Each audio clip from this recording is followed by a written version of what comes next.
What is going on, YouTube? Welcome to the live podcast that we do every single week here on Thursdays at 8:15 p.m. CST, I think, for you guys, right? So, you know the spiel by now. You've been here for many before, and you know what? We're going to just go through it, right? You come here, ask as many questions as you want about bodybuilding. I sit here along with somebody usually they also come late and answer as many of those questions as I possibly can to give you insight to hopefully drive yourself forward in any sort of direction, whether that is relative to bodybuilding or some other sport entirely. All sorts of questions come across. The moral of the story is you ask questions, I answer them, and we go through them one on one together. A couple housekeeping notes before we get started as the questions do roll in.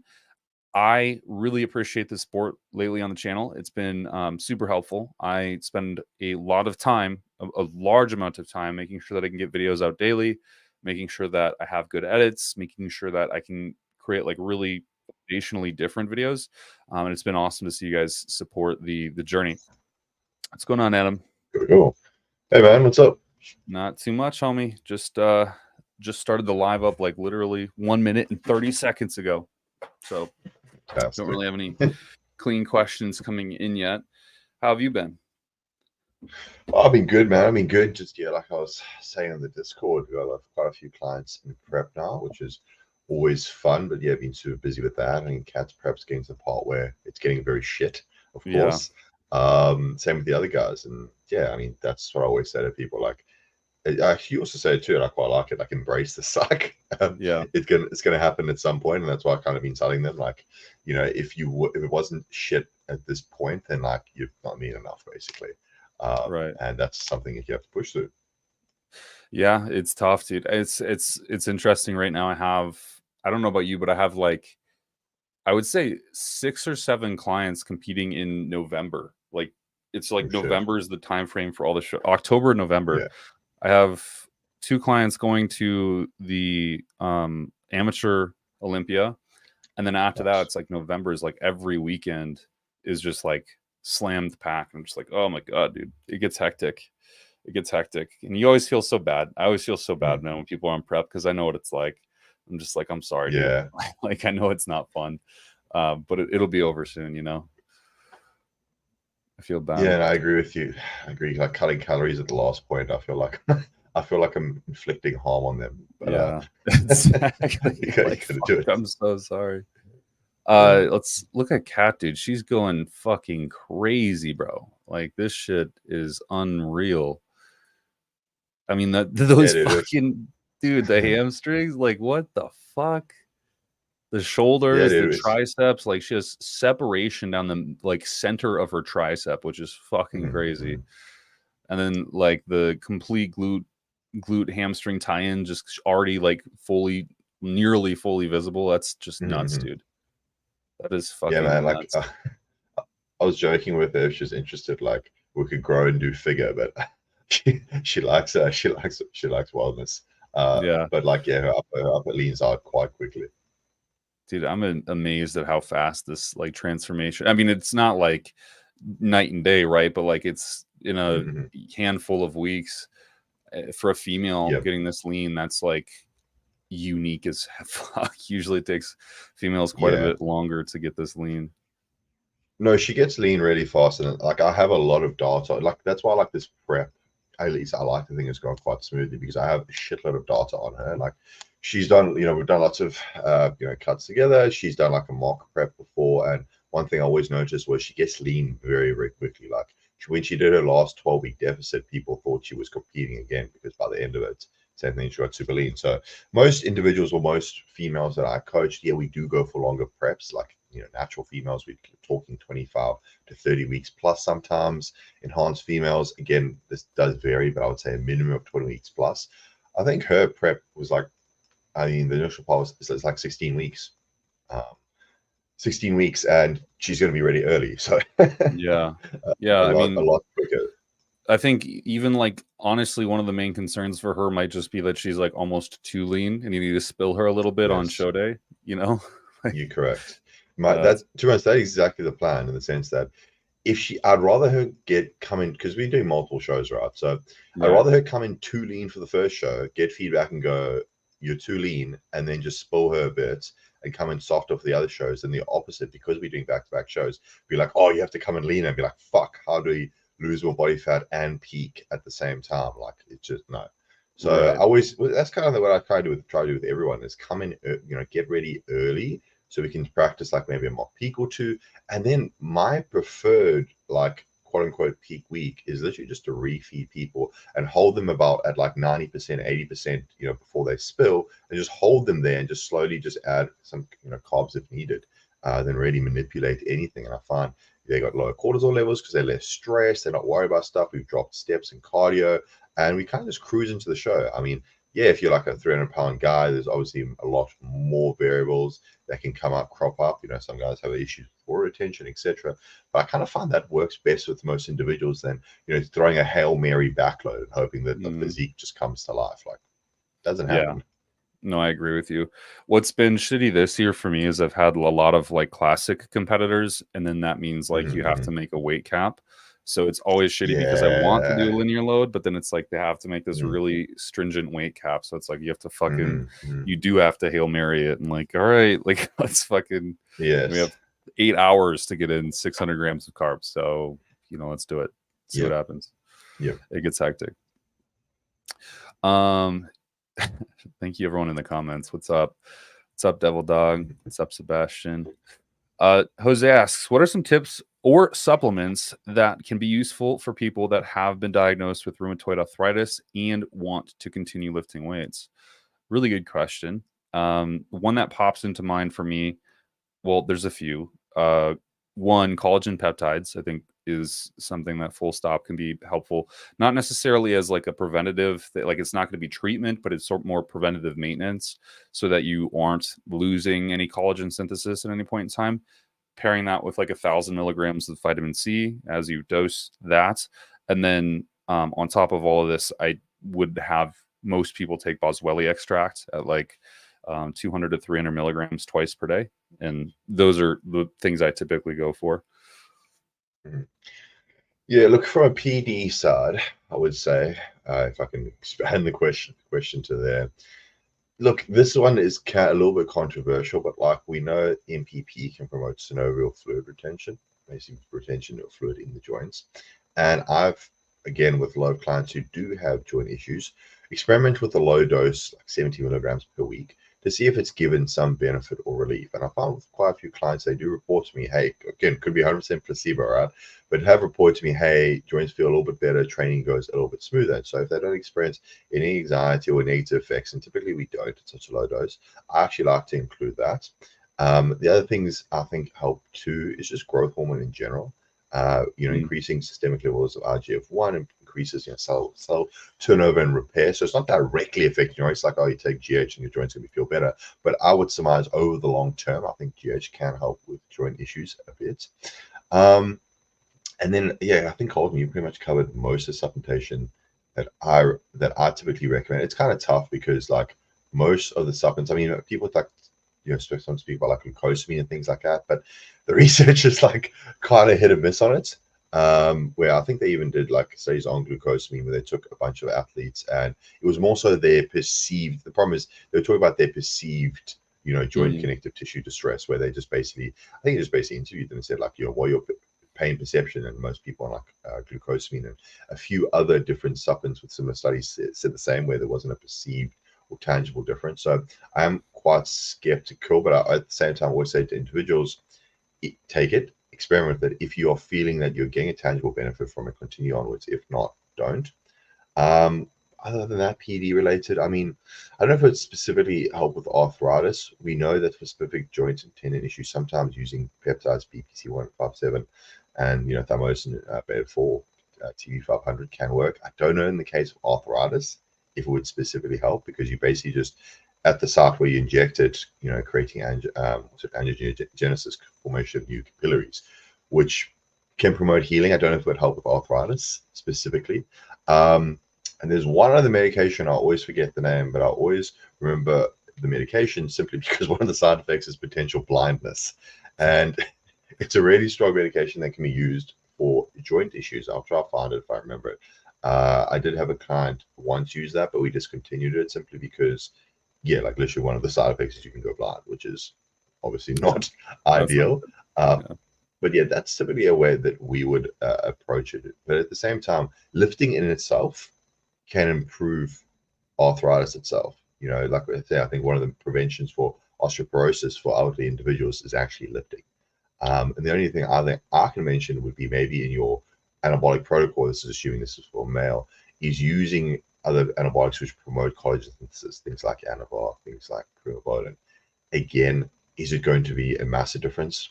I couldn't really exactly say, but I would look at stacking, you know, all the supplements Colt mentioned, maybe with this PED protocol to see if there's some sort of tangible improvement. Yeah, I would also argue, just because I'm Jose's coach and I know where he's at, he's eating a lot of carbohydrates right now and like a ton Mm, of right. And once you get to a certain point in your off season, like it's pretty inflammatory to be eating in like a hyper caloric diet. yeah. And I find that a lot of people will develop both joint pain on a hypercaloric diet, like a really hypercaloric diet, and a hypocaloric diet. So it's kind of like that nice middle ground where you're sort of maintaining is where you probably feel the best in your joints and stuff, because you're not causing like inflammation through excessive carbohydrate intake or inflammation through just being, hypercaloric and having systemically high insulin levels. So those things can play a role too, which, we're talking about cuttings very soon. So, Shane, what's up, homie? Slayer, what's up? DJM, how to reduce CRP levels on blood tests. Also, what are the reasons for high levels on bloods? Another really, really good question. So this is tricky, right? Because high sensitivity C-reactive protein has about an 8-hour half-life. So it's really hard to tell unless, so for example, I've had someone stub their toe, literally something as simple as that. They got a blood test the following morning. And this wasn't just like like, oh, I stubbed my toe. It's like a holy fuck, his nail kind of fell off. But that following morning, his was like a 12 or some shit like that, something of like crazy, right? And so something acute as just a small impact injury or a cut or even a sickness can cause locally, or not locally, but acutely an inflammatory response through the CRP. So that's one thing. The other thing is, of course, like erroneous injections. Like if you have like an infected injection or you just did a shitty injection, that's going to inflate CRP as well quite a bit. And we've talked about this in spades before, but the carrier oils in which you use, if you have carrier oils that are synthetic and not necessarily good for you, and you also notice like a large degree of PIP when you pin, these are also things that can elevate CRP. High degrees of training volume and training intensity can elevate CRP. There is a copium of different things. A high carbohydrate diet, a latent diet, is certainly going to elevate CRP at a certain point. So those are some of the things. But what we're looking at it for is just sort of systemic fatigue. So I'm not really giving you a clear answer here. So usually what you see is elevating it as a very prolonged use of anabolics or any kind of drug that would inflame you. Any kind of prolonged hypercaloric diet would generally inflame you. Any kind of prolonged high period of stress, so a prep where you're doing excessive amounts of cardio, these are all things that, like, using CRP to get a proxy as to like how fucked is your body right now is a good idea. Yeah. So as Colin said, it really is multifactorial, and it's your basically a measure of your overall levels of inflammation. It's a cardiac risk of cardiac events in the body, and it can be caused by a multitude of things. And what I typically do when I see elevated C-reactive proteins, anything above one, is I go first, am I sick? How was I sick at any period of time? No. Do I have any cuts or sores on my body? No joke. I've had a client with like a cut on his leg about that big that healed since reactive C-reactive protein went down. It literally can be as little as that. So do you have any sort of wounds or anything along those lines? Are you in an inflammatory state brought on by some sort of diet that you're currently doing? Then the fourth one, I go, okay, is there something wrong with my gear? Because sometimes it's actually a very good proxy to see if your gear is contaminated or the carrier oil is poor. I've said it many times before, but I use a certain brand of UGL Bodybuilding here in Thailand. I checked through all those markers, but my C-reactive protein was through the roof. Turns out the carrot oil was toxic. So that gave me a good indication of that. So that's typically the way I use it. And I like to, if it is elevated, sort of eliminate all those variables and then retest it in, anywhere from 2 to 3 weeks, depending on, what was the potential cause. But generally, you do not want to elevate it for extended periods of time. Yeah. But as Colin said, there's a lot of reasons there, but those are probably the main reasons we see when it comes to bodybuilders. That was really critical. I think the most important thing you can take away from this is if you see a repeatedly high CRP, that's more concerning than a one-off elevated CRP. And it's like a $17 test. It doesn't cost much to throw in, or in the US, right? It's a cheaper test, but it doesn't cost much to chuck in. And if you're seeing repeatedly high elevated CRP levels, like that's a concern, and there's like clearly something wrong. Usually one test doesn't throw me into a conundrum where I'm like, oh my God, what's going on? But it's the multiple tests or follow-ups that we see, like, okay, this is a concurrent issue across all of these tests. We need to fix this. I'll also say I just made a fucking mistake. It's not, I don't know why I thought 8 hour, it's 18 to 19 hour half-life. So basically 1 day's time will be, so like if you injured yourself the day before, for instance, or if you trained the day before, that will significantly elevate CRP as well. What's up, Colton? So weird to say my own name. How long would you run MT2 tanning difficult where I am? All right, social justice warrior.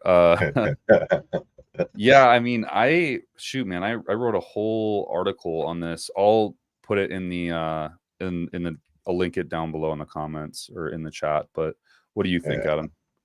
I kind of think this is a how long is a piece of string argument.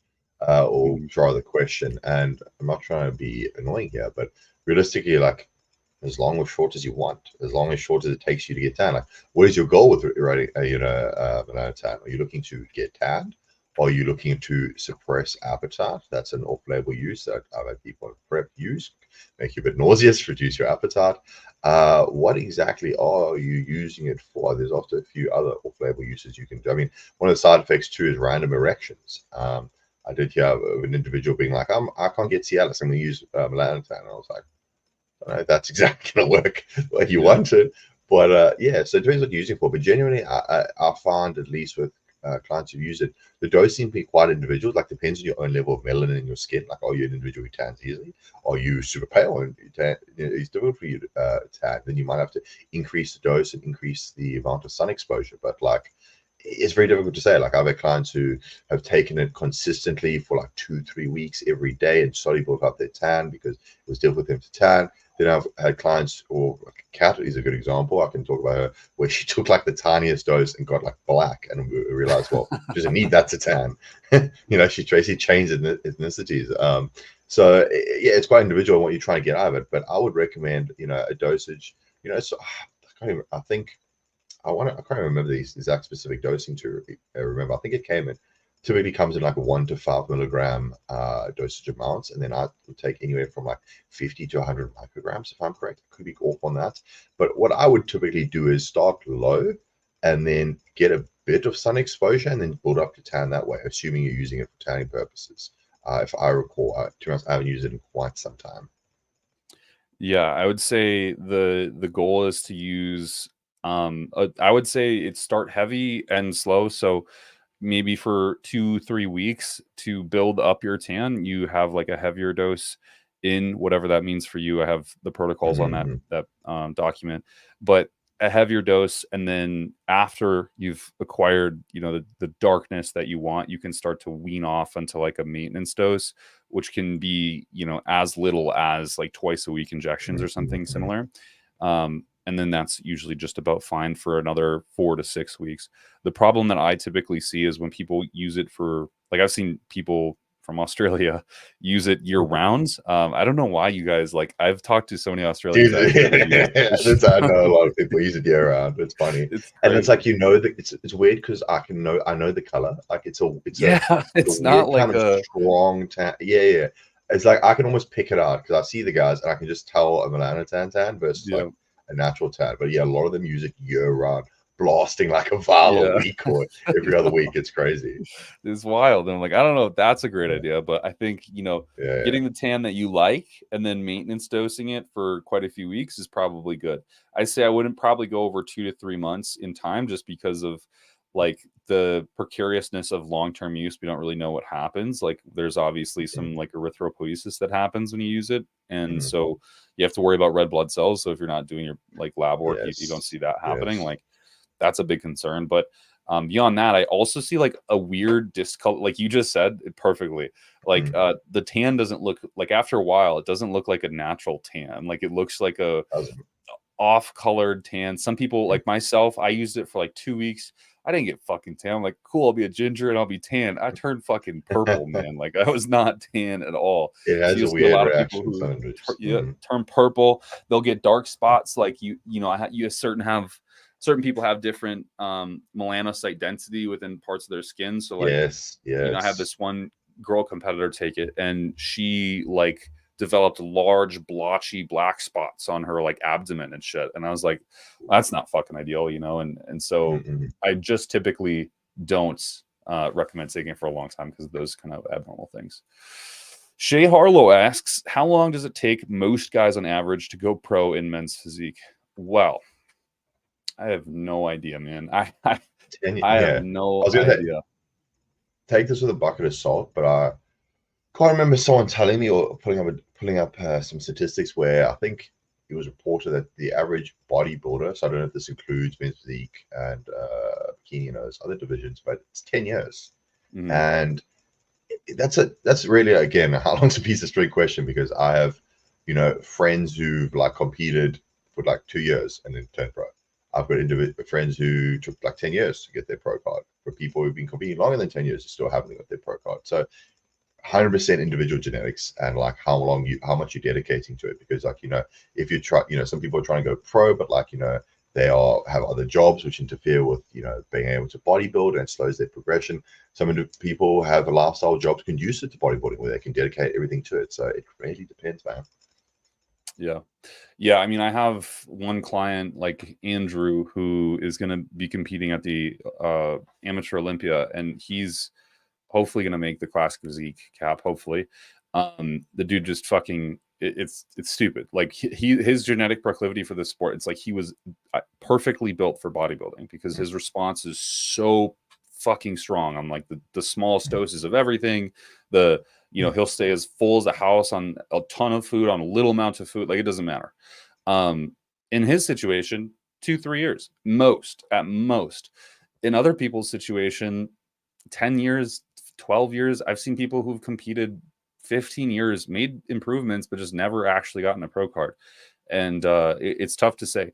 I would say within men's physique, it's actually probably harder because there is a ton of competitors, bro. Like if you go to, example was my last show I did in it was the Battle of Texas in Dallas, Texas. There was 667 competitors, and the majority of those were men's physique and bikini competitors. And so, like, yeah, you could compete and look really great, but out of the 100 some fucking people at a regional show that are doing men's physique, it's really hard to show up and show out. Likewise at nationals, it's the same fucking story. We're talking hundreds and hundreds of physique competitors. So I would argue it's actually harder to get noticed in men's physique because it is more of a density sort of category. I would also say that the genetic this the disproportionate physiques are what works in men's physique. So like what I mean by this is it's not like a balanced physique. It's like someone that has like an abnormally small waist with an abnormally large, broad set of shoulders and arms. Like it's a weird physique that really wouldn't look good in most situations if you had them like wear classic trunks, but it works in men's physique. So it can make it really hard to sustainably like say, okay, you take 5 years, you're going to turn into a men's physique pro, because realistically, those shows can fucking be, there's hundreds of people in that one category. So it can be hard. Where if you go to like open bodybuilding, you have the middleweights and maybe there's 3 people at a national show. And like all 3 of them are getting their fucking pro card, baby, because top 3 gets their fucking IB pro card. So it's hard to say. unfortunately. Sebastian, do you think the synovial fluid via things like NPP are just masking the real problem, though? I see a lot of people say I can push more weight on NPP, but I'd say like that just opens up more risk. Yeah. So, yeah, I mean, it's plausible. I think of synovial fluid like what's a good example of this? So it's like if I put a straw in a Pringles can, right, and I have the straw hang out the end of the Pringles can, it's going to move around a lot. But if I create density within that Pringles can by pouring in sand, the straw begins to not move. And if I fill the Pringles can with sand, the straw doesn't move at all. So it's like you're creating a pressurized environment, which does preventatively protect a joint. Theoretically, if you had more synovial fluid, or at least an appropriate amount of it. Whereas if you were void of synovial fluid, it'd be like moving that straw around that Pringles can. It's very whimsical and not very, I guess, resilient to applied load. So that's the way I think about it. I don't know. I don't even know if that's right, to be honest with you. It's just my postulation. Yeah. And also to further clarify, when I was saying we use MPP to assist with things, it's not, I agree with you there. It's actually is masking it. It's not healing the joint. So I'll make that abundantly clear. MPP with that synovial fluid retention, correct, is not healing the joints. It is simply giving you a bit of relief and executing lifts with proper technique, using those other supplements, using collagen boosting PEDs are what's actually going to heal and improve it. So it's more so just a bit of relief so you can work through, get through your training. But again, it's not, I 100% agree with you. It's not the, yeah, brother, I'm taking 500 milligrams of Deca, like fucking slang bang more weight. Like, no, we're not fucking saying that. We're saying it'll give you a bit of relief in conjunction with other things you're using. And I don't think it will open you up to more risk. Will only open you up to more risk if you lift like an idiot, period. So if you're using like anything, right? It's like saying, oh, I'm using knee sleeves, so I'm just gonna fucking go max out on squat because it takes a lot of tension off the bottom. I can bounce out the whole. Like, yeah, using knee sleeves like that, these knee sleeves are not going to be risk mitigating. They're going to be enhance your stupidity. So again, it depends how you use it. But I agree, it doesn't heal it. It basically, to an extent, masks or just allows you to get through more difficult workouts where joint issues occur. That's a good point. There, things like that are stupidity enhancers. I love that. It's like a good statement. Yes. Yeah, and I would say, dude, I like have been on this journey. I for some reason just got the itch to bench 4 plates, and I got up to don't know why. I got up to 3 plates and a 35 pounds, so I have the 15 kgs basically. So 3 25 kg or 20 kg plates, and then a 15 kg, and man, like, to be honest, I can do that like for 2 to 3 reps, but like on that second rep, it's just like you can feel like I've never really felt like pushing strength like that before, and you can feel just the pulling and like the cracks and the aches, and it's just like, okay, yeah, I see why people can get injured, because it's so fun to like push that much weight. Everyone's looking at you and they're like, holy fuck. But then it's also like you feel like how bad this could really be if you were just even like, if one of my arms just is like slightly to misalign itself, it's like the whole thing would just fucking and I'd be done. Yeah. When dialing in TRT protocols for 400 tests, 200 25 estradiol Monday, Thursday, best to inject daily or every other day, and AIT. Who's your TRT clinic asking for a friend? Yeah. Yeah, seriously, that's very far from TRT. But if you were to do something like this, it would be like a daily, ideally a daily injection. We've covered this a lot before, and this isn't necessarily like the most accurate depiction of what's going on in the world, but it is helpful. Like, there's the website called Steroid Plotter. Let me pull it up, and if we just like go through and show you what this looks like, the idea is you can create really stable serum levels of whatever hormone you're using, right? So let's just say you're using testosterone in this case. You're using testosterone and enthate, and you're using it at 250 milligrams per week. Let's say you injected once a week, just to give you a clear picture of what this would look like. So every 7 days. and you started on week 1, you ended on week 20. So if we plot this, you can see there's like extremely high peaks in serum concentrations of that hormone or release of that hormone, and huge troughs. And this decline right here, this peak to trough, that is where you experience most of the side effects that people talk about on cycle. If I was to example, let's say do, what would it be, like 35 milligrams a day or something like that, every day, and we did the same thing, the peaks and troughs are almost insignificant or immeasurable. Like they're 2 milligram differences basically. And this isn't exactly like a 1-to-1 perfect representation of what's going on, but it does create less volatility within the serum concentrations, and therefore you feel as a result less side effects that would be, diminishing your perceived benefits. So yeah, I mean, Colin should put like a post up or some shit. yeah, Every time you say this, but yeah, and that's okay. It's okay. We get asked a lot, and it's. I don't look too much. I don't blame people, because every time someone comes back from a TRT clinic, almost every time, I'll say 9 out of 10 times, it's like this is the usual protocol is like test Arimidex 1 to 2 shots a week, or test Arimidex HCG 1 to 2 shots a week. And I don't know why it gets perpetuated. I think because they just assume people are idiots and just are lazy. Yeah, fair enough, there's a lot of people, but I don't know why they don't educate individuals and say, look, if you want to deal with more issues, do 1 or 2 shots a week. If you want more stable levels, do a day. Like, we're adults here. Like, you're not, people aren't stupid. Give them the information to make educated or informed choice of what they want to do with their TRT and health. But yeah, as Colin said, it's going to give you more stable serum concentration levels when you have those big peaks and troughs. When you have that peak, you're more likely to aromatize, increase E2 levels.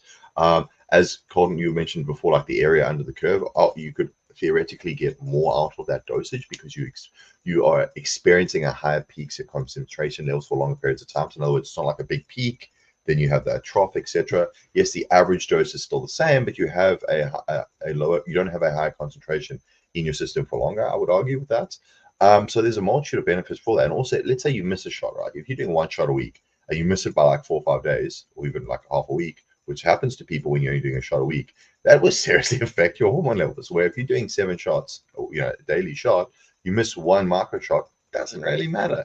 Just double it up the next day, or just continue onwards, and you have slightly less in your system and you're fine. So yeah, and then breaking down your protocol here, dialing in your TRT protocol. I mean, again, what is your on 400 test? I mean, I would assume you would be aromatizing, and probably estradiol would be out of range.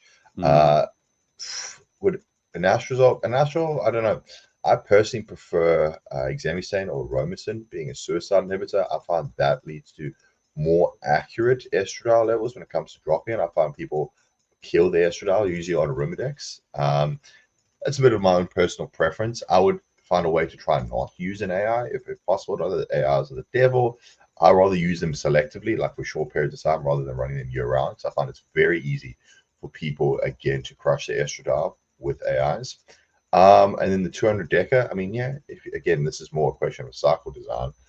If you respond well to it, if you don't get any sort of anxiety or other sort of mental cognitive issues from it, be cognizant that, it's neurotoxic, will cross the blood-brain barrier, which for me personally is why I don't recommend 19 Nors or nandrolones for long-term use. Because if this is your like TRT year-round dose, I would not be running DECA year-round personally.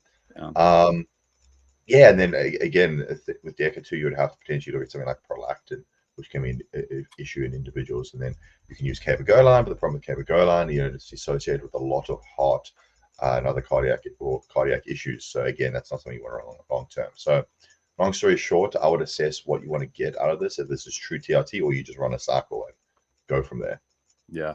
If you're doing this for muscle gain, you're on a cycle. Let's just be very clear about that. Yeah. And if you wanted to do a TRT protocol, which would be better, and you did, let's just say in a fucking wild world, you did require this much for TRT, I would do 300 milligrams of testosterone, 300 milligrams of masteron to just make sure that you don't need an AI, and it just makes the whole process way simpler. And just, finish out that way.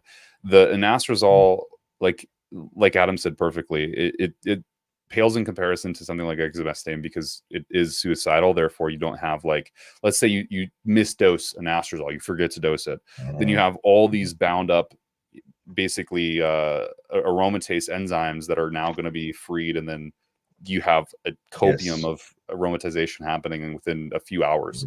Not good stuff.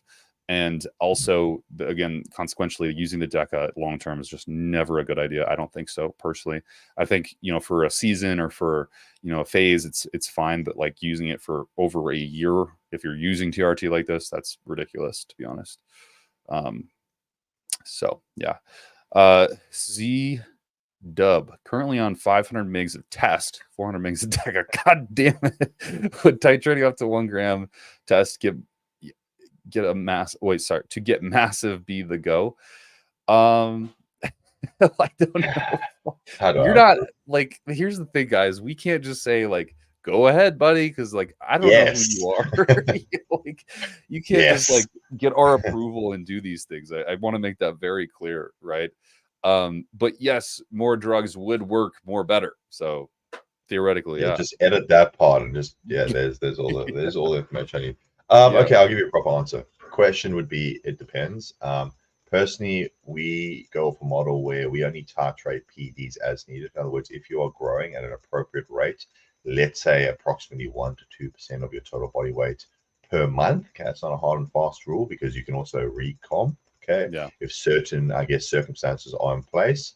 But if you were recomping, I would still want to see gym performance increasing. So that's a big one to look at. Okay, if you're getting stronger in the gym, progressively overloading. Okay, and your body weight is not necessarily moving, you could still be gaining muscle. But generally, if you're in a surplus phase, because you want to get massive, so assume you're eating in the surplus, you want to ensure that your weight is climbing. Okay, and when you say weight is climbing, that you're not just getting fat. Okay, so you want to be checking your blood glucose. Assume your blood glucose is in range and your weight is climbing. Okay, then I would only titrate the dose in probably 100 to maybe 200 milligram titrations. Okay, weekly. If you find that you're not getting stronger in the gym, okay, you've increased food, but your conditioning or body fat is getting worse, or your blood glucose is getting worse, in those scenarios, then we'd have a small bump in overall anabolics, whether that be titrating the test or the DECA. Kind of depends on how you respond to each drug. Like, do you aromatize a shitload? Again, not that we are all like, oh, DHT derivative test, everybody needs to take that. No, but like, at least from the amount of people we've coached, the number of people who respond well to like a test and DECA combination is very low. Okay, most individuals will experience like some heavy aromatization or some sort of neurological issues or even prolactin related issues. So I'm not going to dive into that, but I'm just going to assume test and DECA work well for you. But I would only titrate if those circumstances go into place. It's not like, oh, well, you're already taking 900 milligrams, so a gram would be 1,000. So it is 100 milligram titration. Yeah. So I do approve of that. But if you're saying take 500 tests up to a gram at 500 milligrams, no, that's way too much. I mean, you also have androgen receptors, you know, basically all along your body, on your muscle tissue, on your organ tissue. And we know now that if you massively increase your dose of anabolics, you're not going to have enough androgen receptors to even receive the anabolic. And what typically happens is it starts binding to your organs and your other tissue, which can increase side effects. Which is why I would argue, if you get just a normal individual who's never trained before, or sorry, you just start training. You take two individuals, they just start training, they're identical twins, they've trained for a year, you put one on 250 tests, and you put one on 3 grams. I would argue that maybe the guy on 3 grams will initially grow a fair bit more, but then will experience a shitload of side effects and will probably not have as much long-term growth as a guy on 250 for 6 months. Because of that, and also because of the amount of androgen receptors, you know, present in the body. As we get bigger, as we use more PEDs, we get more androgen receptors. So, yeah, long-winded answer. Don't have huge titrations. Only titrate as needed, and just ensure that those compounds work well for you. Yeah, exactly. I think Adam nailed it. If you aren't getting the results you want, titrate by 150, 100 milligrams. Usually, what we see is like males need about 100 milligram titrations. Females need like 2.5 to 5 milligram titrations per week. And then if you still aren't getting the desired effect after 4 to 5 weeks, you know, titrate again for effect, basically. And usually by the second titration, people are making more than enough results. Slayer asks, 6 IUs HGH before bed or something like 2 IUs in the morning and 4 before bed. I mostly want to maximize recovery. If you want to maximize recovery, the ideal would be to place them basically all at the evening window, because you're going to improve sleep, but also maximize serum levels of IGF-1. So, yeah. In short. Also, interesting, I've seen a couple of clients with high doses of HGH, about, I would say, from 6 IUs upwards. When we were getting lab work first thing in the morning, they still had really elevated CMGH and serum IGF-1 levels. So it kind of got me thinking, is a morning dose even needed if your HGH is high enough? Evening That's dose. an interesting point. And a lot of clients I've had who are using more than 6 IUs per day, I actually have them all done in the evening, because if we have blood work and I see the serum levels of IGF-1, systemic, we know the difference between systemic and muscle IGF-1. But anyway, for fasted cardio purposes, yeah, if they're using above 6 IU and we're finding on blood work it's elevated, I don't actually have them do a morning dose, even if they want to use it for fasted cardio purposes. So yeah, as Colton said, or before bed. And if you're using that much, it might even maximize fat loss too if you're doing fasted cardio. So yeah, just check your levels. Yeah, that's a really interesting point, Adam. I never actually thought about that before, because if I look back at my labs here, when I was taking 10 IUs of growth hormone, I think that there was like extremely elevated in the morning, like fasted, elevated IGF-1 levels still, and growth hormone levels, which would be fascinating to see. I have all my blood work ever since like I was natural, which is kind of nuts. Let me look. So yeah, they were elevated quite a bit. So yeah, exactly. That might be a very valid point there, honestly. Yeah. Interesting. Okay, there we go. Does testosterone directly increase basal metabolic rates? It will increase thermogenic rate just by like androgens affecting the hypothalamus, which is like the main sort of temperature gauge of the body. You'll notice this on cycle. You usually are at a higher body temperature always. It fucking sucks, to be honest. But I don't think it's going to be a massive improvement. What's more going to drive that needle is like the accrual of massive amounts of muscle tissue. Yeah. I was going to say, like, I guess you can say directly, but the direct effect I think is quite minuscule. I think the indirect effect is quite large, as Colton said. Like, if you are gaining more muscle tissue, it's going to increase your BMR. Okay, I guess if your body temperature is higher, and you use, that can typically increase it too. There's, I guess, or even if your resting heart rate typically went up, but that would be more direct, correlated to like maybe an increase in red blood cells, maybe increasing blood viscosity, maybe also increasing body weight. So all those things can maybe increase BMR, but the main driver is just going to be getting bigger. So yes, that is direct, because testosterone directly would increase, anabolism, increase muscle mass, which then would increase BMR. So yeah, technically yes. Yeah. Legit HGH sources that I can get to Australia safely. Sebastian answers it perfectly. Are you trying to get me fucking right? Jesus Christ. Dude, the clinics I spoke to in Australia that were private, protocols were primo. What the fuck? Primo and Aromacin, 5K a year. Dude, don't get me started on Australian clinics. So long story short, okay, this is allegedly, no one sue me. This is a bucket salt, okay? But allegedly, a lot of actual UGL labs run by not so good people own a lot of the TRT clinics in Australia. I fucking kid you not. I kid you not. And it's very interesting because these guys are like cowboys, like same thing. They're basically just trying to sell you pharmaceutical gear for exorbitant prices. Like I've had clients be quoted for, I think it was a shot of 125 milligrams of testosterone once a week for a month, 800 AUD. Oh my God. And for reference, allegedly, a UGL vial in Australia costs anywhere from like $70 to $130, depending where you get it, for 10 mils. Holy shit, man. So if you are in Australia, I would advise, obviously, always doing things legally. I would advise getting a script. But once you get your script, where you source your testosterone from, yeah, I would think about that. But yeah, going through the clinics there, they do dumb shit. Like I've heard of guys prescribe Deca or whatever, anything they can sort of pass under the radar. But it's really is the Wild West there. But That's they fucking milk you dry. Right? They just charge stupid rates, even for yeah. blood work. Some of the clinics make you do blood work through them, and they like double or triple what the normal panels I've seen cost. that a lot. I've seen that a lot. Yeah. Even in America, I've seen that a lot.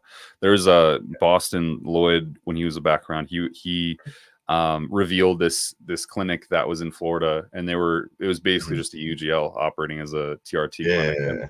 they were selling their customers like fake testosterone. Like he tested it, he had his clients test it. It was all faked, and it was just they're selling it as pharmaceutical grade testosterone cypionate, which is just wild. Um, Jesus. does using a Arimidex while running growth affects how well the growth will work? Um, Lower estradiol levels definitely do impede the conversion of growth hormone into IGF-1. We've known this for a while now, but lower is subjective to like the range that we have. So if you have like physiologically low by our standard estrogen, then yes, it will impact. But Arimidex in and of itself, I don't believe. I know Nolvadex does notably decrease IGF-1 in serum. I don't know about Arimidex directly decreasing IGF-1 though. All I know is that estrogen being relatively on the lower end will diminish the effects you'll get.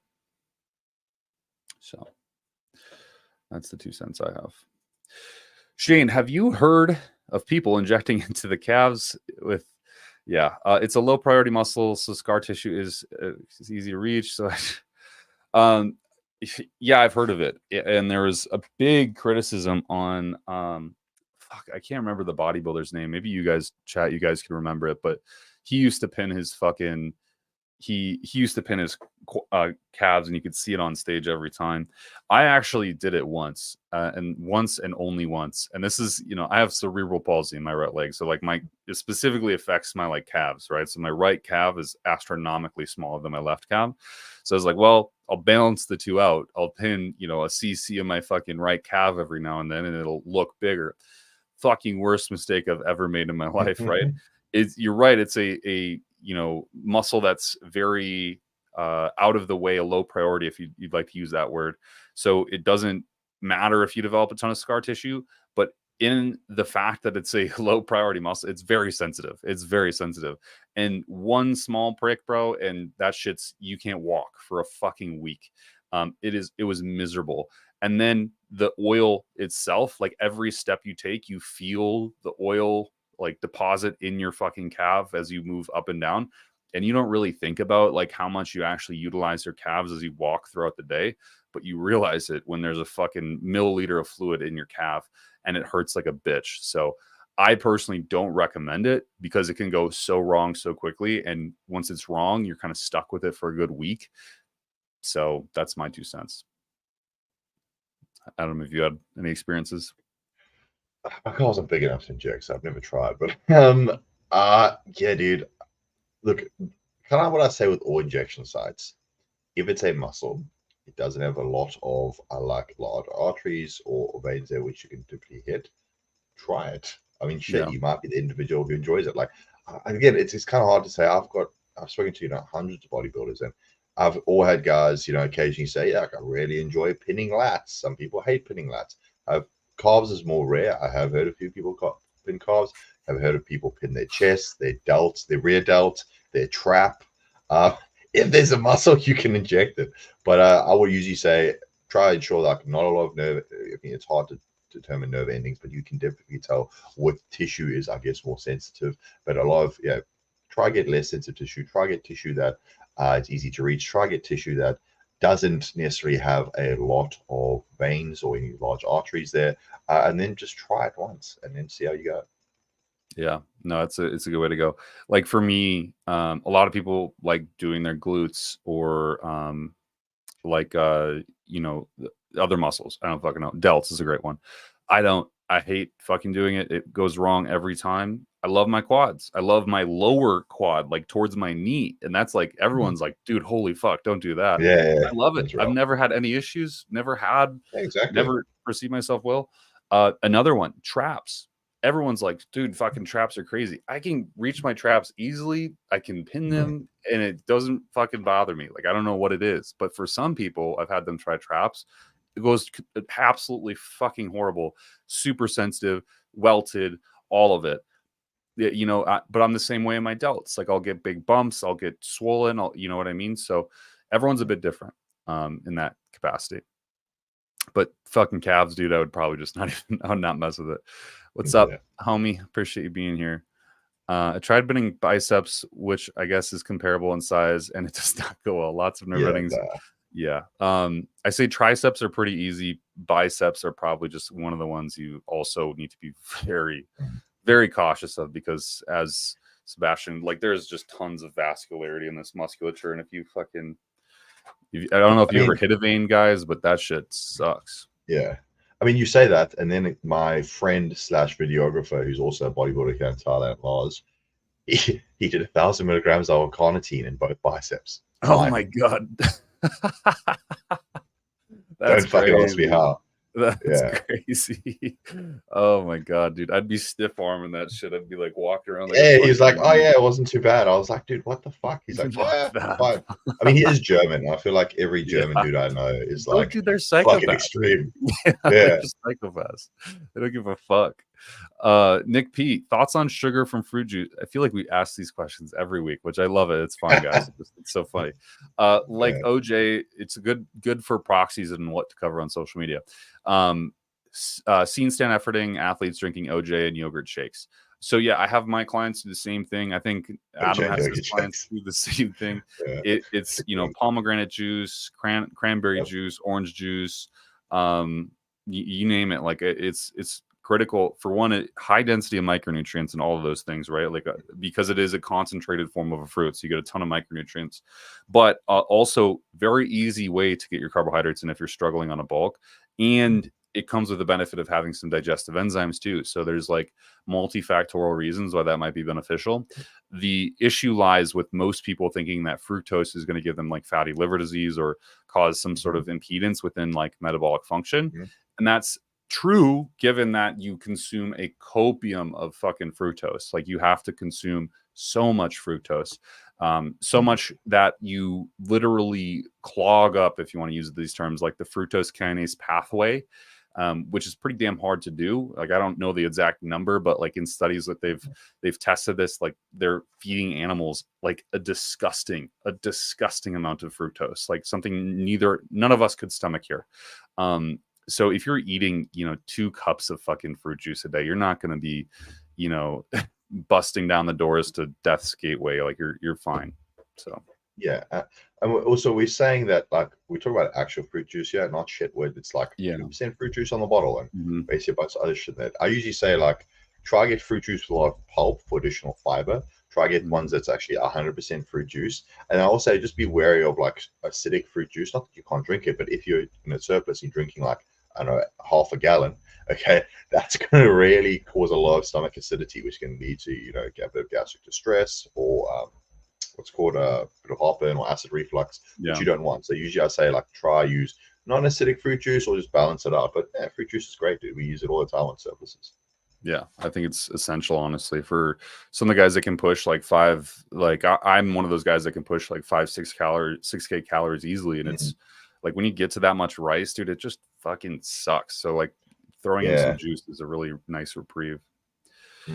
Weirdest / worst places you've done an injection. So I would argue, let me think about this actually.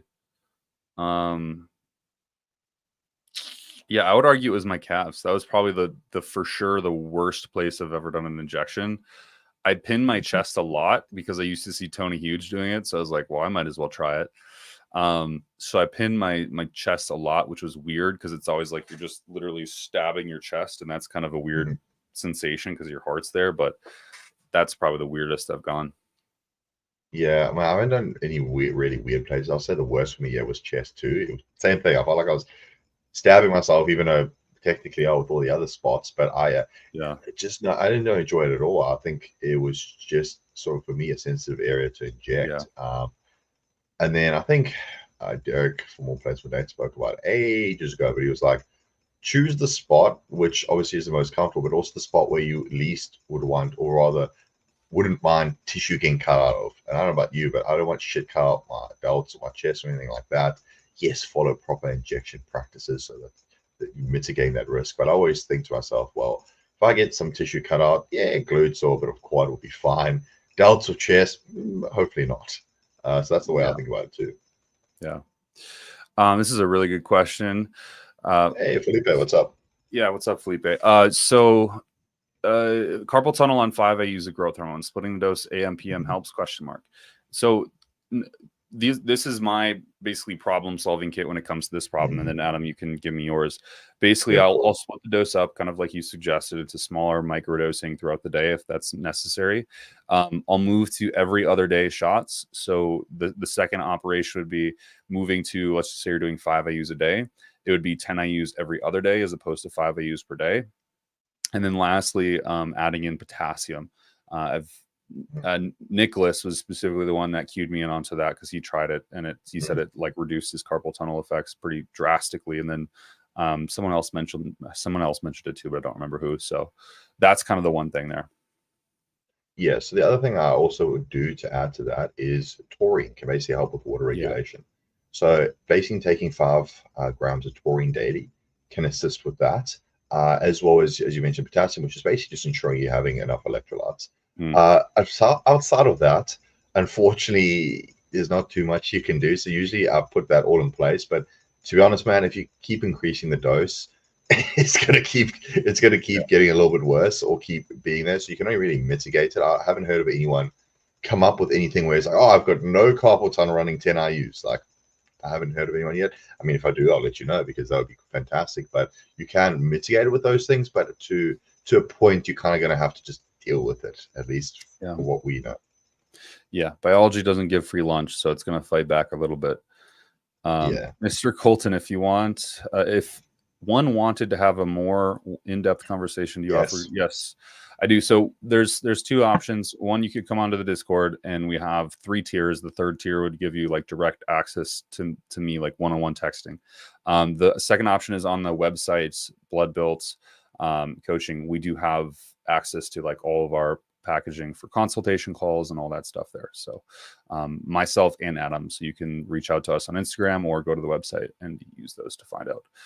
I remember Boston Load saying that a lot of, it's a big issue, to be honest. It's like pretty fucked up, to be fucking honest. Don't pin your calves. Elliot explores. How long do you recommend staying natty if you eventually want to start taking PEDs? I've been lifting since 16, 24 now. I'm still quite small, 168 pounds, 5'10", 15-ish% body fat. This is a really difficult question to answer. It has, I think, a second part here. My thought is to do coaching, get more discipline, and see what kind of progress I can make and reassess. To do coaching as in like get a coach, I would argue that that's imperative. A lot of people think that they have things dialed in, and I'm not even trying to be rude, but that just almost is never, ever, ever the fucking case. Whenever we onboard people, they're like, oh, I know all about my diet. I know all about my training. And then it's like, I review it or Adam reviews it, and it's like, what the fuck is this? Like this shit is, and I'm not trying to be rude, I am, but I'm not trying to be. It's not good.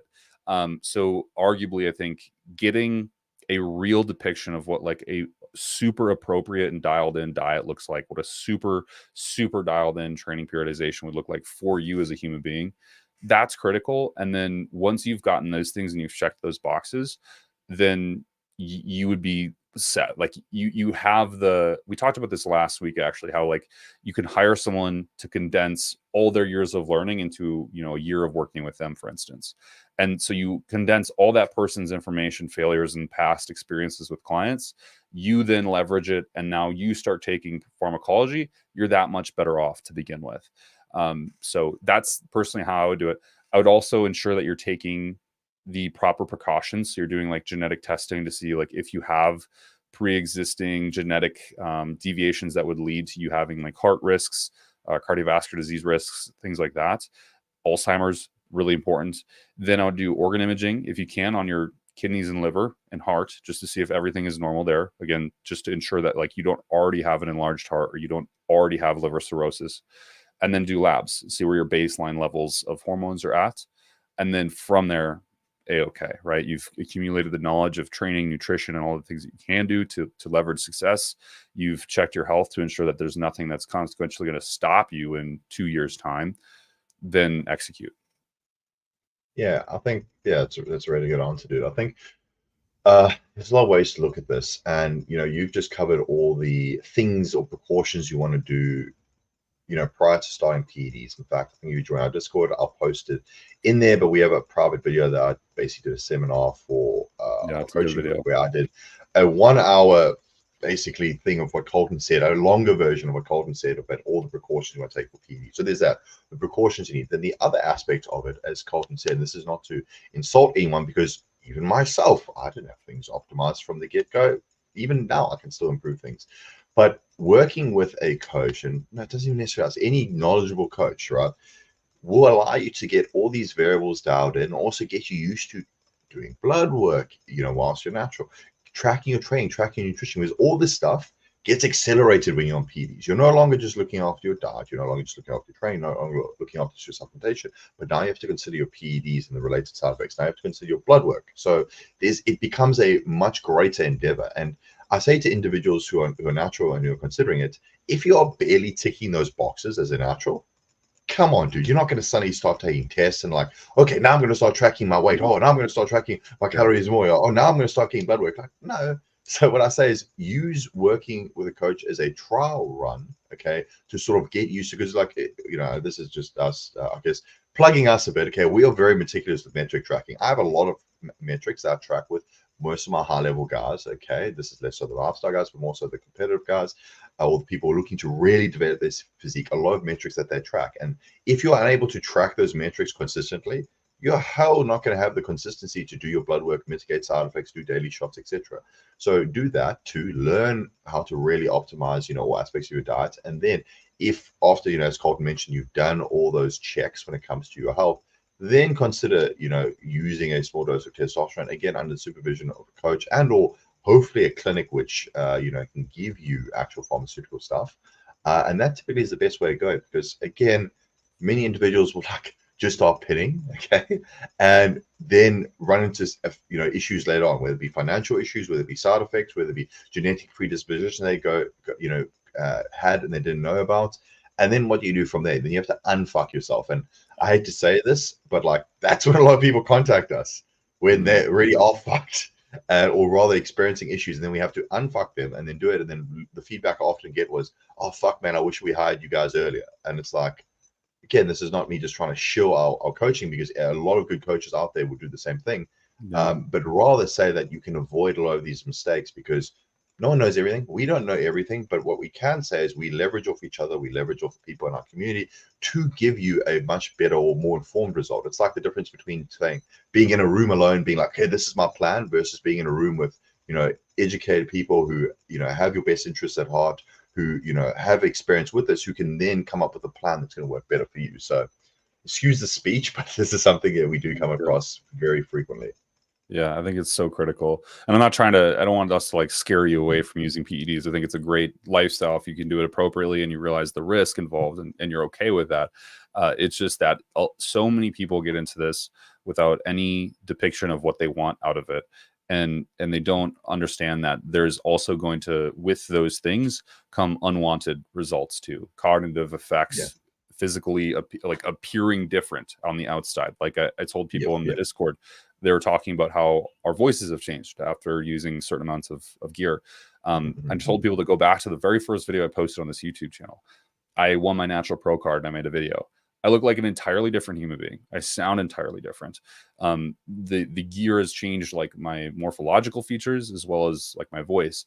And so my point in saying all this isn't to scare you away. Again, it's to say these things do have like unwanted effects. And if you don't go in knowing both what you want from it and clarifying that you aren't going to put yourself at a much greater risk than you need to, you're fucking up. So figure those things out, and then you're straight. And last thing I'll say about this, and you guys can tell me shut the fuck up, but like, if you can't afford monthly coaching for like 2 or 3 months to assess this for you, then you shouldn't be running PEDs, because when you hire a coach, most people are charging anywhere from like, I don't know, $250 USD all the way up to $500 USD.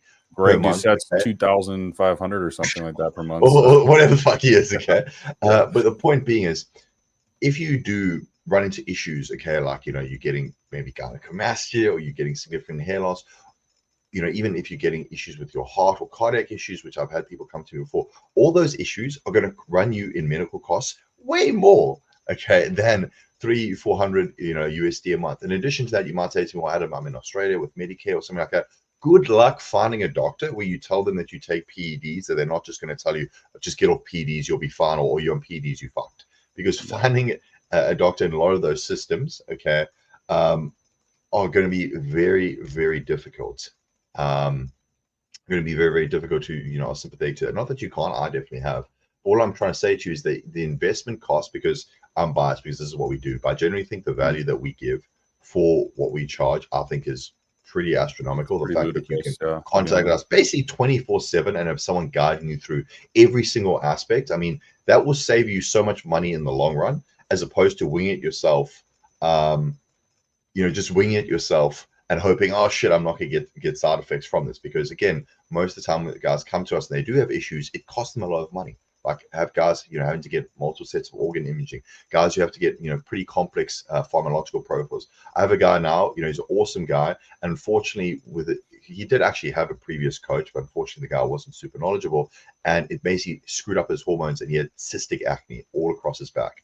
You know, this guy, he's a great dude. He's a great client of mine, but he's been to multiple dermatologists, multiple doctors, had spending shitload of doctor's appointments, a shitload of, you know, Accutane and various other skincare medication to fix an issue, which again, I don't blame him because he did get a coach, but again, it didn't go well. But if, you know, he got the right advice, he wouldn't have to do this. He would have to do this. And we're actually having to solve his acne issue in conjunction with his dermatologist before we can actually pursue bodybuilding more seriously. And these are things that can be avoided.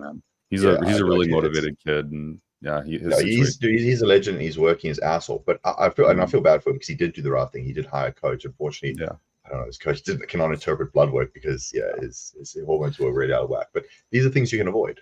Yeah. And Lee J says you can't help Canadians with blood work. Well, we can. You're implying that we can't review labs that you got from a doctor. I'm in Canada. I can pay for labs. Like there is private clinics that you can. It's just extremely abnormally expensive. But you can also just go to your GP and request a normal CBC CMP panel. It's not like I talk to guys at the gym here. It's not an impossible thing to do. It's just you can't really explore the depths of blood work that, you know, Americans can, for instance, because there is no private sort of like expansive blood work clinics here. Here, I guess I am here.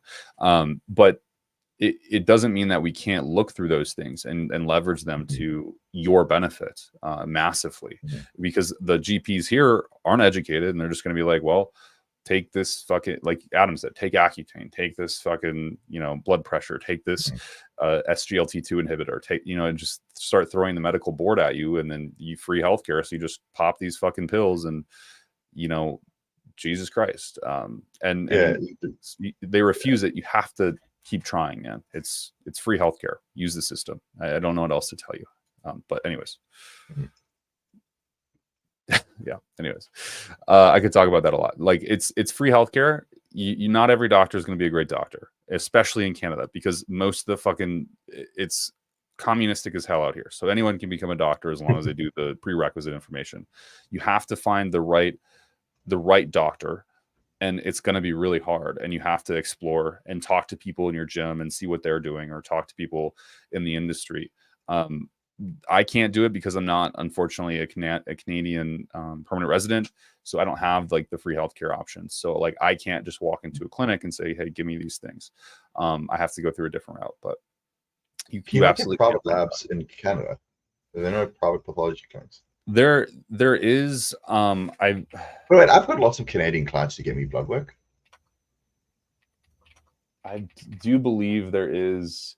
Yeah, like there is private blood labs in Canada. Like there's one in Calgary here, for example. Let's see. I just don't know what the total cost. Yeah, I mean the cost is pretty fucking astronomical. So just getting like an HDL, like an HDLC, $87. Just the HDLC. Yeah, just the HDLC. Let's say I wanted to get a full lipid panel, which has cholesterol, triglycerides. It's basically just a CMP, a complete metabolic panel, $407. So, yeah, not even like a specific labs, which is crazy. That fucking sucks. Yeah, They Okay, that they sucks. love And I guess Lee J, the other thing I would say is, we don't only do blood work, as we mentioned. Like I 100% agree with you. In certain areas, it is definitely more difficult. But like that's when we can assist you with things, being like, okay, well, if you do want to run PDs, what can we use as a proxy? What can what can we do to assist with that? And also, like I said, there's supplementation to consider. There's train to consider. There's what's a nutrition to consider. But at the same time, right, all the information is out there. We are not gatekeeping this. We're not saying we can't learn this for yourself. It's just a huge time investment, which I actually recommend everyone do. I 100% recommend you learn how to interpret your own blood work. I 100% recommend you learn how to diet. 100% you learn how to properly execute training and design, optimized training protocols. So you can learn it. It just takes time, and I recommend it. Yeah. Yeah, I mean, there's a lot of conversations about this going on in chat, and I think like even U.S. doctors are a joke. That's so true, and same problems happen in the U.S. except it's not fucking free, it costs money, and they still won't do shit for you. So, and I'm not trying to downplay it here. I definitely know it's bad here. I want to leave as soon as humanly possible, but it's something you can get around. For example, one of my clients who's living in Jesus Christ, I can't remember. I think British Columbia, but he's flying to the Olympia to one, go to the Olympia, but two is using it as a reason to go get lab work because he just can purchase the labs. Yeah, like and that's what I'm going to do too. And when I'm at the Olympia, I'm already bought the labs from Ulta, and I'm just going to get my labs pulled there because doing it here, as you just saw, is like not even ethical. It's just ridiculous. So, yeah. Anyways, that's that. We got a couple more questions here I want to get to. So, hold on. Wait, there's even more. Wait. Where was this one? Here we go. If I'm looking for longevity, do I even want to use other hormones besides test? Is it just the whole keeping E2? And yeah, I mean, you're right, man. That's exactly true. If you're looking into longevity, the best outcome would be like truly, if you want me to be honest, it's like physiologically normal testosterone levels, like 90 to 120 milligrams of injectable testosterone per week. And then like, using other things on top of that, which gets into a little bit of the weeds, but it's not good to be on super physiological amounts of androgens. It ages you, it causes oxidation. It's not something that like I tread lightly with personally. So yeah, generally speaking, allegedly. Woo. So you think gear can change your genotype or just your phenotype? I think gear can definitely change your genotype. I've had a spirited discussion with the biologist that he thought it was just the phenotype. I would say it's probably, to be honest, a bit of both. Like you do at an epigenetic level, you do change and you do express things a lot differently in the sense of like at a cellular level, you kind of become a different human being. Like you have different amounts of mitochondria, you have different amounts of like myonuclei, a study I just posted, but you also change like physical features as well. This is very inherent in females. Like you can see the changes happen real time, really fast. In males, it happens too. I think it's both phenotype and genotype. I would argue that it's not like something that's likely going to transcend into children. It's not that kind of like genotype manipulation, but it's enough to create a situation where if, let's say, I stopped taking gear and I trained, I think I would still have more muscle mass than the average human being would if he had never taken gear, just because of like the expression change in my muscle type. So yeah, that's kind of what I think there. But that's so you think your baby's yeah. I mean, look, there's actually like, to be honest, you have people like Boston Lloyd, whose parents were both bodybuilders. I don't know if that led to him doing what he's doing or did, but there's that. You have Hunter Labrada, who was Lee Labrada's son, right? He's in the fucking sphere of bodybuilding. So Arnold's sons, who are both have really good physiques, allegedly natural. Look, there could be something to it. I honestly couldn't say for sure. I definitely have seen a lot of another great example, Mike O'Hearn's son, Chad Nicholson's son. Like both of them are both jacked human beings. So I do believe that there's definitely maybe some proximal adjustments to the Gina. I don't know. I don't like talking about this shit because it's kind of fucking like a moral conundrum. But yeah, man, that's the absolute plan. Like I would love to, and definitely I should be, to be honest, I should be back pretty soon. So the Olympia is happening in October.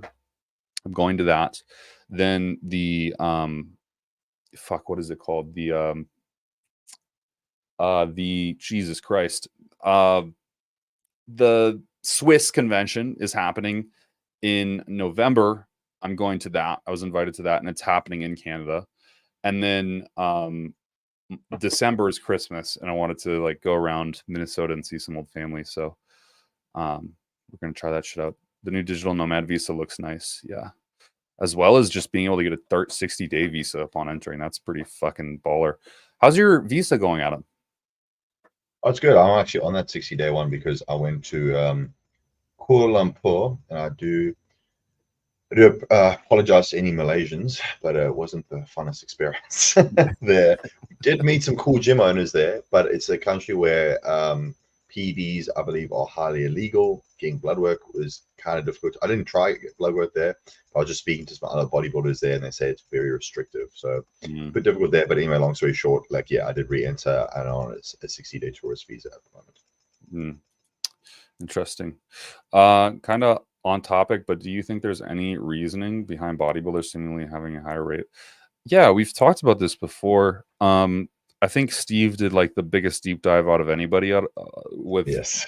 all of us. And he did find that like sperm morphology and like specifically male sperm was something about it was like there was slight mutations within male motility of the sperm. So like there's the specific term is like they were dissected or something like this, where they had two heads or two tails, and when sperms have two heads or two tails, they can't swim straight, so they swim in a circle and just die, where the females were unaltered. So there is something to say that like higher androgen levels create more defective male sperm, but no one really knows. So it just does seem to be like very commonplace that bodybuilders, and I've seen this too with every bodybuilder that every bodybuilder that I've got to get pregnant with their wife has like had female offspring. So all my friends who are bodybuilders all have daughters. Yeah, it's kind of weird actually. It's really freaky, to be honest. How do you determine how much fat should be in your diet? You basically here's how I go about it. You find what your caloric needs are. You then calculate, okay, out of, let's just say you're going for 1 gram per pound of body weight in protein, you get that much grams of protein, you multiply that by 4, that's how many calories of protein you'll have. Then you say, okay, let's say I need, anywhere from I believe it's actually 0.5 grams per kilogram of fat is like the true recommendation, I believe, if I recall correctly. Is that what it is? For medical purposes, it's about 0.25 grams per pound, or the minimum required for hormone and thyroid function. Yeah. And so you would basically take your weight and then multiply it by 0.25, find how many grams of fat you need, and then multiply that by 9, which is how many calories of fat gram contains, and then fill in the rest with carbohydrates. That's generally how I do it.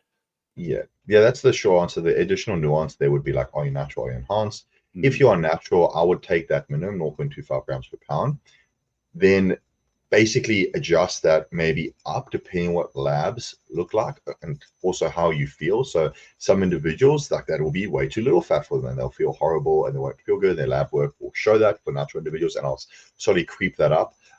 Then for some enhanced guys, you can even get away with slightly less fat, depending what lab work looks like, and Yeah. lipids and other sort of cardiac markers which are affected by dietary fat intake. So yeah, it kind of depends, but that's sort of the minimum baseline we like to go off, because we know carbohydrates, your body's primary fuel source. Most PEDs work synergistically with glucose, so we do try to prioritize carbohydrates in the diet. But typically, we like to go around the minimum levels of fat for just basically health. Other than that, I typically don't like using a lot of fat in the diet, but it's quite individual. Like, I know for like natural female athletes I've had, having high fat really works well for their satiation and their hormonal levels, and they have a fair bit of fat. But a lot of my enhanced bodybuilder guys, they're having minimal fat, especially on high days and some training days. So that's a baseline that I would start off, and then fill in your own individual metrics, like, are you enhanced? How do you feel? What's your lab look like, etc. Yeah. Paul has like Big Paul from Anabolic Bodybuilding. He has like 30 grams of fats and some of the times in his days. And like, how do you even like consume? Because he doesn't even eat, like, some days he doesn't eat red meat. He just eats chicken and fish. And it's just like rice on top of that. I'm like, that's crazy. That's crazy. If you get too fast after competition, should you do a mini cut before bulking or just recomp? Thank you. Good question. It depends on how fat, to be honest with you. I would say, look, I would say probably the best result would come from doing as quick of a cleanup as you could, depending on how long it's been since the show. Maybe it's been 4 weeks. Shouldn't take that much, right? It should take maybe 2 weeks of cleaning up your act, getting on a real diet, doing some cardio again to clean everything up. If it's been more than 4 weeks, 2 weeks, if it's been 3 months, now we're kind of running into some issues. And mini cuts probably going to be really fucking necessary. We have to like go full bore into that thing. Yeah, I agree. It depends how far you're from the competition, as Colin said. Like, if you just ate like shit for the last 2 weeks and have a shitload of water and glycogen information, just come back on your diet. You should be fine. I would be very hesitant to do a mini cut if you're very close, if it's very near the show, because you just did a whole fucking contest prep. Your diet fatigue would be super high from both a physiological and a psychological perspective. So I would only really do a mini cut if like you've just been like fat for a while and it's like quite far off from the show. I'd rather just get you eating well, get you tracking food again. That will shed a fair bit of water weight information, etc. And then if we need to lose further body fat, a mini cut. Yeah, 1000%. Colton said, unless you're Chase, then you just get all the fat you need from injections, which is true, man. Because what's an ml in grams? I don't even know. What's an ml in grams? It's 1 gram. So 1 ml is 1 gram. Yeah, I was going to say, it depends on viscosity. So water has a density where 1 mole is 1 gram. So oil has a different viscosity, but let's pretend it's the same. So typically about 1 gram. So if he's doing what? How many moles in 3 cc's? I think he's doing 6 cc's. 5. Yeah. Dude, so yeah, he's basically getting all the fat he needs from exogenous injections. This is actually a really good question that's been like debated back and forth, is if the injections count towards your caloric intake.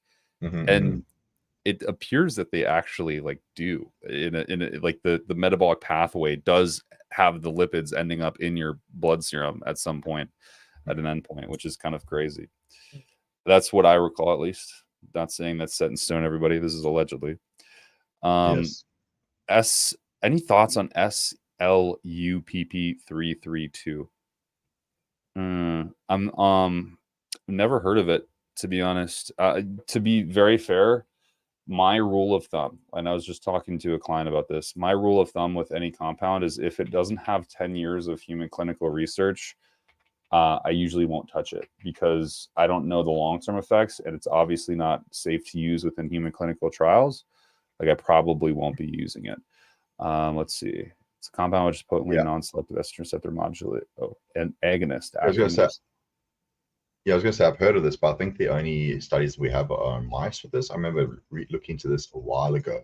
But as you said, I came to the same conclusion when I was like, well, we have very limited human data on this. And I'm kind of at the point where I just want, at least with clients, right? I'm never going to just use them as a human guinea pig. So I'm not a fan of being like, well, we have very limited data on this. Let's try this new research peptide on yourself. Like me, maybe, okay. I'm, my own human science experiment. But typically, as Colin said, I tend to stray away from things which don't have a lot of human data on it, because you really are rolling the dice there. And like, for what benefit? Like, again, if it's something really does work, it will go through clinical trials, it will get testing, and eventually will get a fair bit of popularity or usage. And that's when I'll be like, okay, maybe there's something to it. But I don't really want to use myself as an inaccurate guinea pig, because we are usually running multiple compounds, and I don't know what synergistic effect or basically drug interaction there's going to be, and also the long-term effects. So yeah, I mean, this is the newest study that's been published on it as of right now today. And it basically says, the title looks great. And I think this is where the problem in lies for most people, is they look at the title and it looks fucking awesome.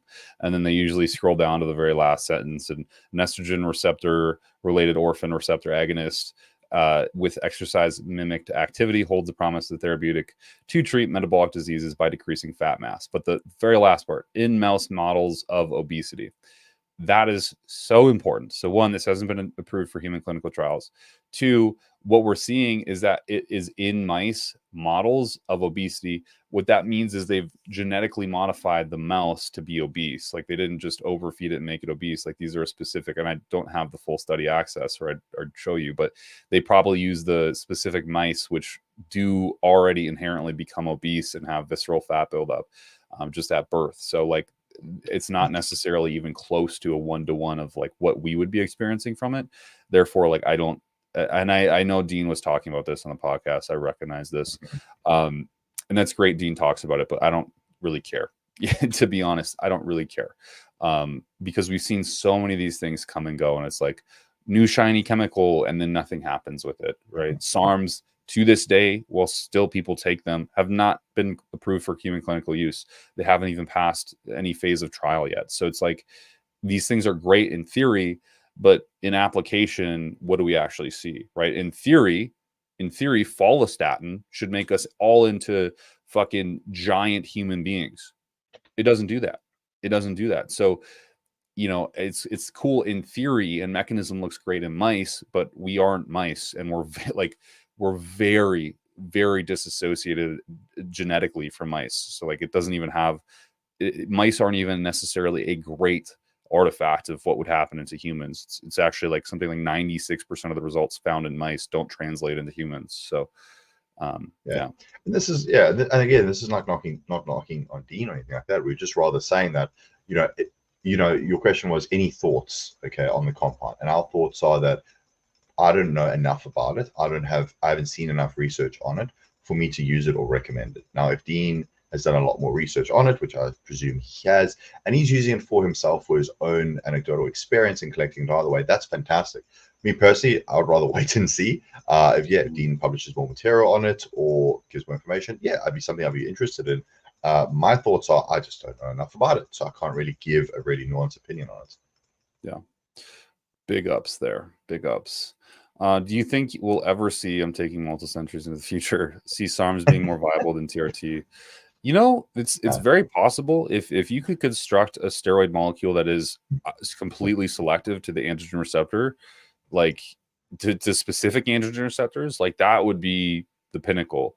It'd be like, we have these basically like these virus cells that contain CRISPR that we can like turn on and off with different things. It's complicated science, but like you could technically create a selective molecule that would be really hyper selective towards certain receptors, and it would, in my case, or like in our case, I guess, for like muscle building, there would absolutely be like a bias towards a certain SARM if it was developed to that point. But right now, I don't think there's funding for it, for one. That's like the biggest thing. Look, I'm just being facetious. Whenever I hear SARMs, I just say dumb shit. But I guess as Colton said, like, if we're talking centuries in the future, I think the way we've seen rapid expansion in technology in the medical field, potentially. I mean, think of the drugs we have now versus the drugs 50 to 100 years ago. Rapid expansion, rapid different. Like, shit, man, like Debo was like, invented in like the 50s or somewhere around there. It was very arbitrary. I mean, I think at one point they were using bulls' testes to like produce a synthetic testosterone, I believe, back in the day. And testosterone is still synthesized. And look at us now, we got trends. So like, potentially, but it's one of those things where like we just have no idea. I mean, I'll wait and see. Yeah, it's interesting. It's unfortunate. Like there is a big sector of like medical community looking at like muscle loss and wasting diseases and sarcopenia and stuff, and like looking for treatments for that. But usually it's like something more ethical, and that's the problem, right? Like you have to present your study to an ethics board, and then they have to approve your study. And if you say like, well, I'm gonna give these humans a experimental like selective androgen receptor, we haven't tried it in humans yet, it's going to modify their hormonal, it's going to modify their architecture as a human being, their cardiovascular function, their lipids, their possibly their psychological function. We're not so sure yet. And the ethics board is going to be like, nah, dude, fuck this shit. Like, kick rocks, bud, you know, and that's the tough one. Yeah. That's a very good point, that there's not much funding or incentive to look into further PEDs. Like, that's kind of why my understanding is that most PED development research has almost ceased. Yeah. Not that it's completely ceased, but like that's why we're not seeing many new compounds arise, because as Colton mentioned, most pharmaceutical companies want to make a lot of money. And most of the time it becomes from general populist medications, you know, fixing some sort of illness or disease.